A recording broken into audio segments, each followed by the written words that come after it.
billion. I know the opposition like that. Billion. It's dollars. 4.2. Yeah. By 7.8, Yeah. 3. You have to give it an adjective. Yeah. We have also, Mr. Speaker, established climate resilience and recovery plan, which prescribes the activities to be undertaken to achieve the intended objectives. And 4, earlier this year, Cabinet approved a disaster risk financing strategy. And 5, to spearhead this resilience program, government has put in place the institutional framework, including the appointment of a minister with responsibility for climate resilience and the establishment of climate resilience executing agency. Mr. Speaker, as indicated in the strategic document which I have just listed, financial resilience is a critical component to disaster resilience. This therefore requires the use of fiscal buffers, including savings, and prearranged flexible disaster financing instruments, such as insurance policies, catastrophe risk credit lines, to fund the country's response and recovery and reconstruction costs in the wake of a disaster. Debt reduction, Mr. Speaker, is also being targeted as a medium-term strategic objective in order to create fiscal space to support post-disaster recovery. The goal is to ensure that the government is able to fund immediately post-disaster and long-term rehabilitation and reconstruction needs, and also that Dominica minimizes interruption in ongoing development and disaster risk reduction plans and financing. Mr. Speaker, to achieve this financial resilience goal, government has to date implemented the following. 1, a vulnerability risk and resilience fund was established with clear guidelines and with regards to the management of the funds prescribed in resolutions made under the Financial Administration Act, Chapter 6302 of the 2017 revised laws of the Commonwealth of Dominica. Mr. Speaker, as of April 2020, the balance of the said fund stood at $10 million EC. Mr. Speaker, it has increased its parametric insurance coverage with the Caribbean Catastrophic Risk Insurance Facility. 3, a pilot parametric insurance facility was made available to residents in May 2021. And 4, residents are now allowed to tax deduction for insurance premiums paid on residential accommodation with effect from income year 2022.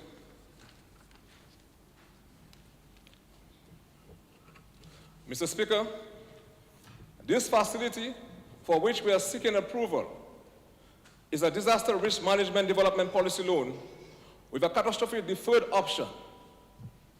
Mr. Speaker, this catastrophe deferred option will allow the government to secure a loan which it could draw down immediately in full or in part in the event of a disaster. This arrangement would be in place for a period of 3 years with the possibility of renewal for another 3 years. The addition, Mr. Speaker, of the catastrophe deferred option would result in maximum available post-disaster financing as follows. Tropical cyclone, $145.8 million. Excess rainfall, Mr. Speaker, $82.3 million, and that is in Eastern Caribbean currency, Mr. Speaker. Earthquake, EC, $1.7 million. Note that, Mr. Speaker, that the buffer will vary based on the nature and magnitude of the disaster. Mr. Speaker, this loan has been evaluated in the context of government's medium-term debt strategy and is consistent with the objective of the strategy. Mr. Speaker, the debt to gross domestic product ratio could only be affected by this facility if there is a disaster that requires government to draw down from the said fund. Mr. Speaker, this Labour Party government is making every effort to safeguard lives, livelihood, infrastructure, and the economy of this beautiful country. Mr. Speaker, disaster will continue to greet us at our shores. But we as a government, Mr. Speaker, and people must continue to put systems in place to lower the impact of this disaster on us and to continue to safeguard this beautiful country. Mr. Speaker, with these few words, I commend this resolution to the Honorable House.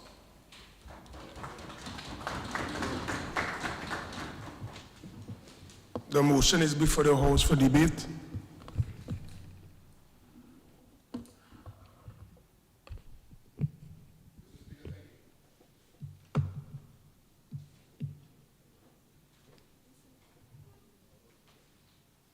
One second, hold on.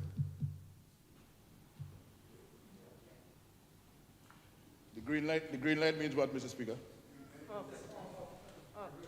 Okay. Red light, we go.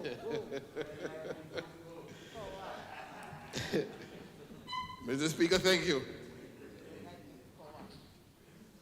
Authorization for a credit facility from the International Development Association, IDA, for financing of a disaster risk management development policy with a catastrophe deferred option. What is that?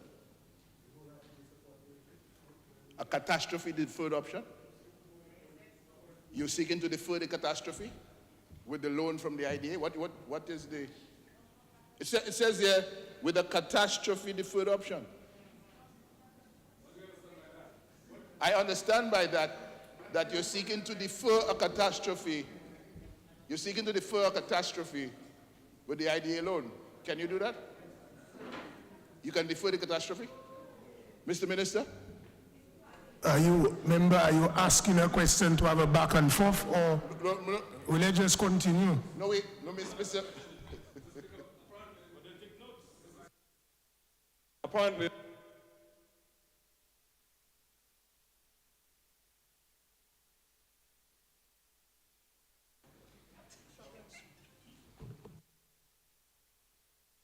Green one keeps coming on. Yeah, okay. All right. Mr. Speaker, this resolution is before the House. And it is asking for authorization for credit facility from the International Development Association, IDA, for financing of a disaster risk management development policy with a catastrophe deferred option. And I'm saying, for the benefit of the other side, and for the benefit of you, Mr. Minister, you had the opportunity to talk, you chose to get up and try to ridicule me. There is no such thing as a catastrophe deferred option at the IDA or the World Bank. Okay? There is no such thing as a catastrophe deferred option at the World Bank or the IDA of the World Bank. The facility is called a catastrophe deferred drawdown option. And none of you all saw that the papers you were bringing to the Parliament this morning for consideration and debate was missing a key word.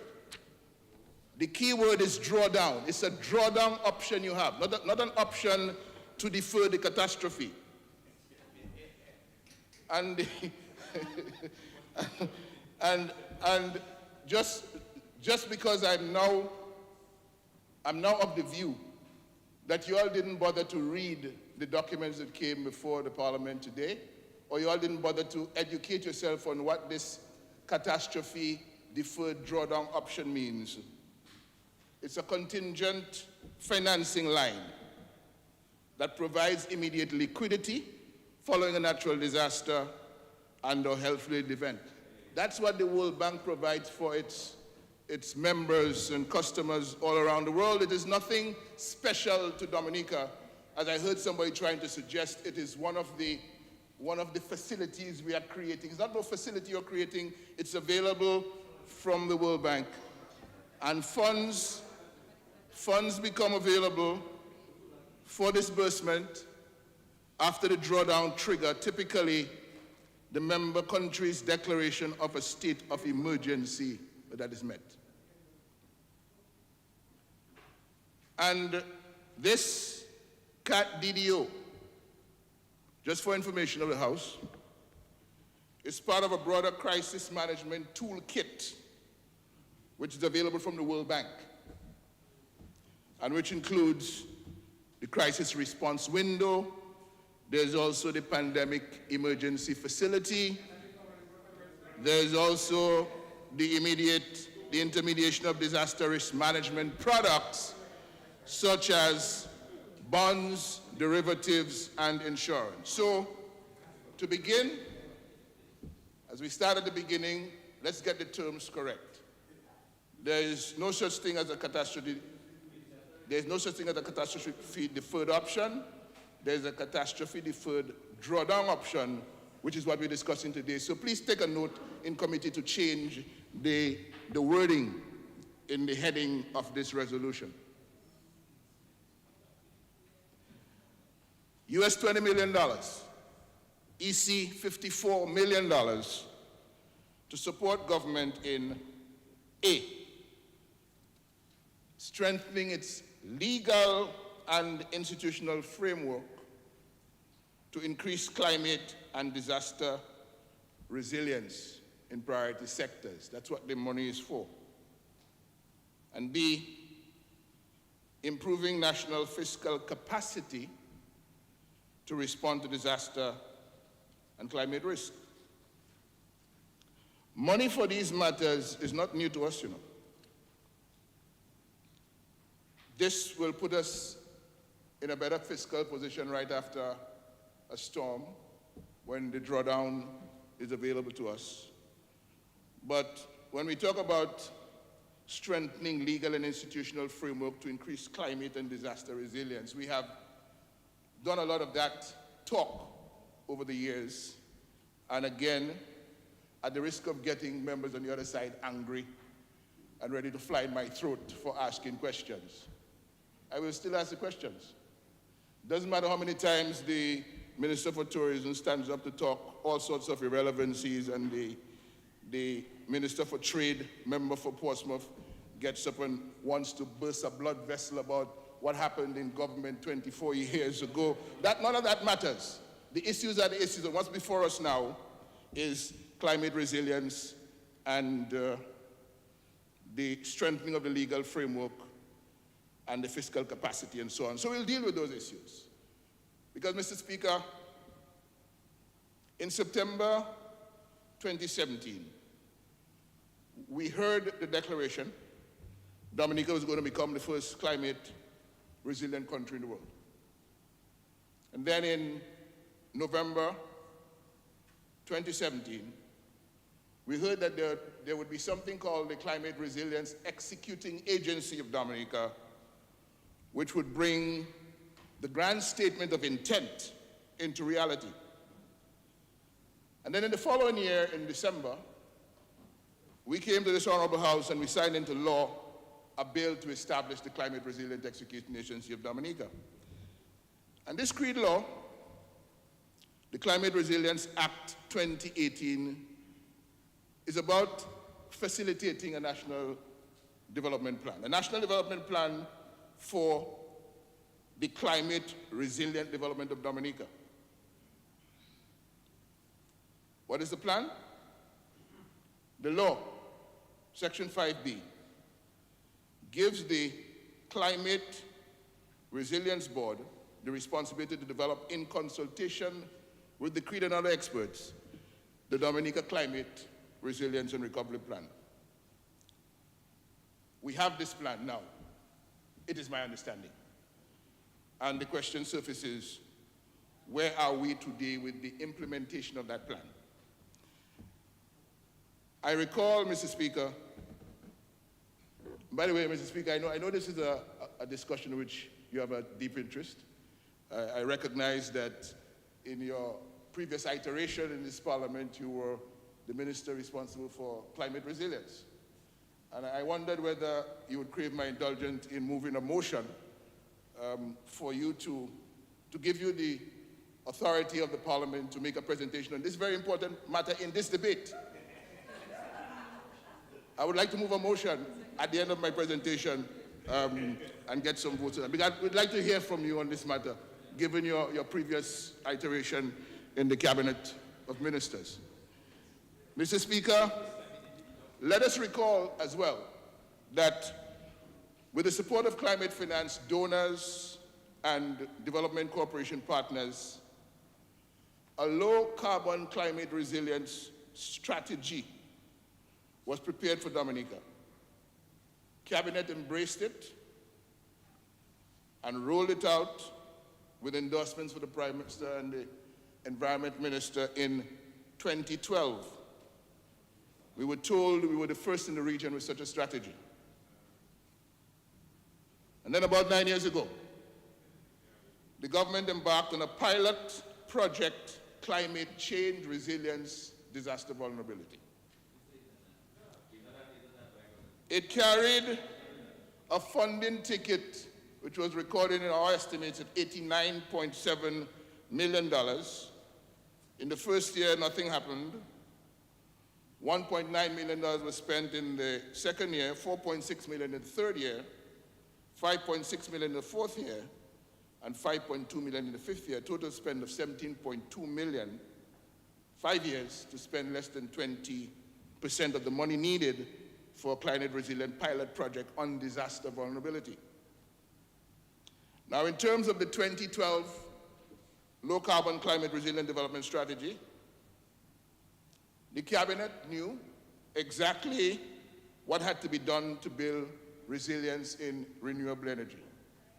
They knew what had to be done to build resilience in land use, in our natural ecosystems, in forestry, slope stabilization, sea and river defenses, water resources. They knew what was needed to build resilience in agriculture, in fisheries. And yes, Madam Tourism Minister, in tourism, they knew what was necessary to build resilience in tourism, and coastal zones, and in infrastructure, and in human settlements. And we were not surprised, because every time we come to this house, and we ask a few questions and we make a few observations, we are shut down in the most violent and vicious way with suggestions that you know nothing. When we come to this house and we bring resolutions or matters for debate, you sit down, you shut up, and just let us get on with our business. Mr. Speaker, there was over $100 million of climate change donor money available. We couldn't get what we were supposed to get done under this climate resilience strategy. In 2015, Tropical Storm Erika flooded away damages which were estimated at 100% of GDP. And then in 2017, we were told 226% of the GDP went south in the devastating winds of Hurricane Maria. Much of the damage visited on Dominica, Mr. Speaker, in those two disasters was the result of things that had to be done that were not done. The resilience we expected never materialized because the climate proofing initiative had no philosophical or cultural moorings, no people consensus, no youth buy-in, and through it all, the foundation principles of democratic governance were excluded from the leadership and management of the national resilience building responsibility. Critically, Mr. Speaker, although the strategy provided for it, no institutional framework was legally established to coordinate environmental protection and natural resource management in Dominica and thereby facilitate successful execution of the strategy. That 2012 strategy told us something very